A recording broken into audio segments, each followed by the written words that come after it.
नमस्कार, आप देख रहे हैं जी इंडिया न्यूज। मैं हूं ललित सिंह गोदारा। रविवार को बिजवासन विधानसभा के भरथल गांव में बिजवासन कांग्रेस कमेटी द्वारा किसान सम्मेलन का आयोजन किया गया। किसान सम्मेलन में भरथल सहित आसपास के कई गांवों के लोगों ने हिस्सा लिया। सम्मेलन का मकसद था केंद्र की मोदी सरकार द्वारा किसानों पर थोपे गए कृषि कानूनों को लेकर जनता को जागरूक करना और किसानों के हित में आवाज बुलंद करना। सम्मेलन में बोलते हुए कांग्रेस नेता महेश गौड़ ने कहा कि मोदी सरकार किसानों को पूंजीपतियों का गुलाम बनाने के लिए इन कानूनों को लेकर आई है।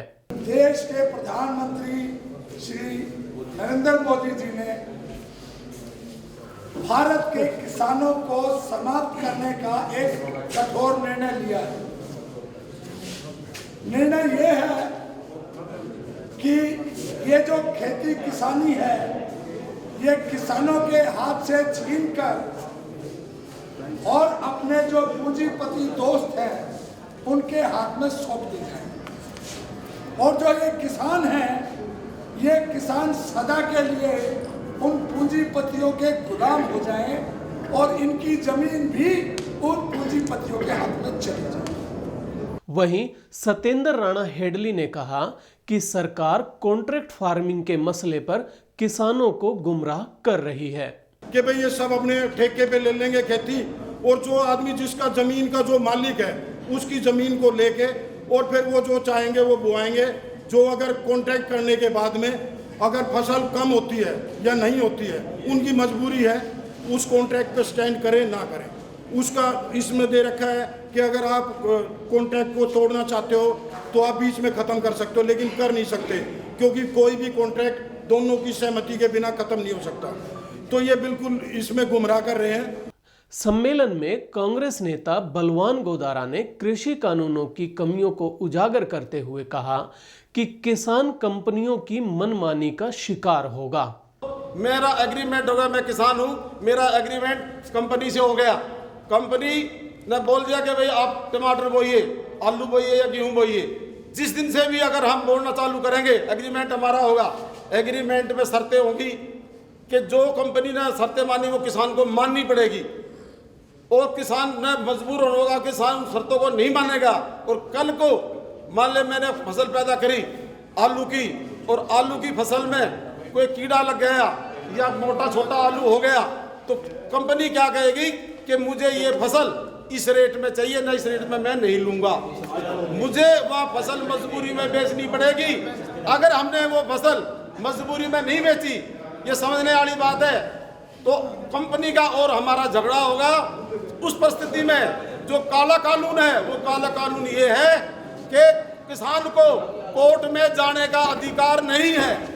वहीं कांग्रेस के मेहरौली जिला अध्यक्ष राजेश चौहान ने सरकार द्वारा बॉर्डर पर कीले लगाए जाने को दुर्भाग्यपूर्ण बताया कि आज देश के अन्नदाता के साथ ये जो केंद्र की सरकार जिस तरीके का बर्ताव कर रही है, कितने दुर्भाग्य की बात है कि जो अन्नदाता भारत का पेट पालता है, भारत का भविष्य बनाता है, भारत को एक ताकत देता है, आज उस अन्नदाता के खिलाफ ये केंद्र की सरकार कभी कीले गाड़ रही है सड़क पर, कभी गड्ढे खोद रही है, कभी बैरिकेड लगा रही है, कभी पानी की एक नालियां बना रही है कि ये जो अन्नदाता है कहीं ऐसा ना हो कि पार हो जाए और कोई दूसरे तरीके की कोई कार्रवाई करे।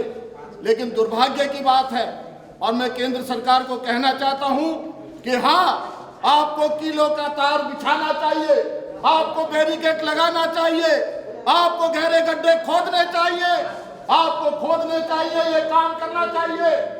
ये अगर काम कहीं करना चाहिए तो जहां चीन हजारों किलोमीटर हमारी जगह पर कब्जा कर लिया, चीन बॉर्डर पर आपको ये लगाना चाहिए, आपको पाकिस्तान बॉर्डर पर ये लगाना चाहिए।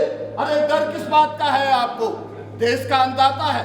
आज अगर उसे लग रहा है कि ये जो आप तीनों काले कानून लेकर आए हैं, ये तीनों काले कानून किसानों के हितों के नहीं है, तो क्यों नहीं आप उनको बुलाते हैं, बैठकर बात करते हैं कि क्या कमियां है, क्या खामियां है, क्या सुधार की आवश्यकता है। यह बात आज इस देश की केंद्र की सरकार को किसान भाइयों के साथ करनी चाहिए। कांग्रेस नेता राज सिंह गोदारा ने दक्षिणी दिल्ली संसदीय सीट से बीजेपी सांसद रमेश बिदूड़ी को किसानों को लेकर दिए उनके आपत्तिजनक बयान पर जमकर खरी खोटी सुनाई। आपने देखा होगा, टीवी पे कई दिन चला है, फेसबुक व्हाट्सएप पे चला है, एक रमेश बिदूड़ी जो कि मोदी लहर में जीत गया था, वो कह रहा है ये भड़वे बैठे हैं, कमाल कर दिया। क्या मोदी एमपी होके ऐसी बात कह रहा है? मैं नु कहूं ऐसे मोदी और इसके जो है ये एमपी बिदूड़ी, मेरे को क्योंकि बोलने वाले ज्यादा हैं, सिर्फ 2 लाइन मैं आपको कहूंगा, बुजुर्गों की मैंने भी पढ़ी है, कि कितने कम जर्फ हैं ये गुब्बारे, चंद सांसों में ही फूल जाते हैं, जरा सी बुलंदी पाते ही अपनी औकात भूल जाते हैं। पूर्व उप महापौर और कांग्रेस नेता परवीन राणा ने किसान सम्मेलन में कहा कि केंद्र की हठधर्मी सरकार आज बेइज्जती महसूस कर रही है। आज आपके सामने, हमारे सामने, पूरे देश के सामने जो संकट की घड़ी है उसको आप भी महसूस कर रहे होंगे। आंदोलन अनेकों हुए हैं, एक से एक बड़े आंदोलन हुए हैं, मगर आंदोलन जब किसान का आंदोलन हुआ है तो वहां सरकार जाके, उनके मंच पर सरकार जाके उनकी बात मानती थी। आपसे पहले आपने देखा होगा, मगर पहली बार ऐसी हठधर्मी सरकार आई है जो किसानों को 75 दिन से ज्यादा धरना देते हुए हो गए। 200 से ज्यादा आदमी वहां पे मृत्यु हो चुकी है, उनकी शहीद हो चुके हैं। 250-300 लोग गायब हैं, कुछ जेलों में है, कुछ का रिकॉर्ड नहीं मिल रहा है। ऐसी हठधर्मी सरकार उन लोगों से बात करने को तैयार नहीं है।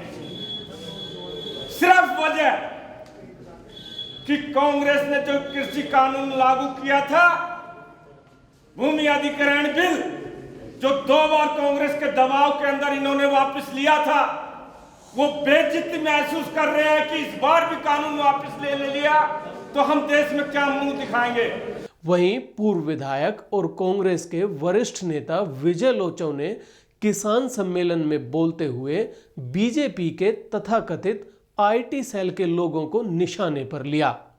और मैं नौजवानों से तो आदर करता हूं जो भरथल के और बिजवासन के और धूलसरस के बीजेपी के कार्यकर्ता में आज राजनीति छोड़ दूं, वो ये बता देते कि किले में गेहूं कितने पड़े और रबी कौन सी फसल है, खरीफ कौन सी फसल, ये अगर बता दे क्या जुताई हो और क्या। अरे अब मेरे से परवीन से कोई जीएसटी में पूछेगा, हमें नहीं पता, हमें हमारी गांव की समस्या पूछे, हम बताएंगे।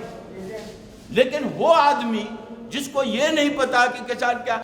आज के लिए बस इतना ही।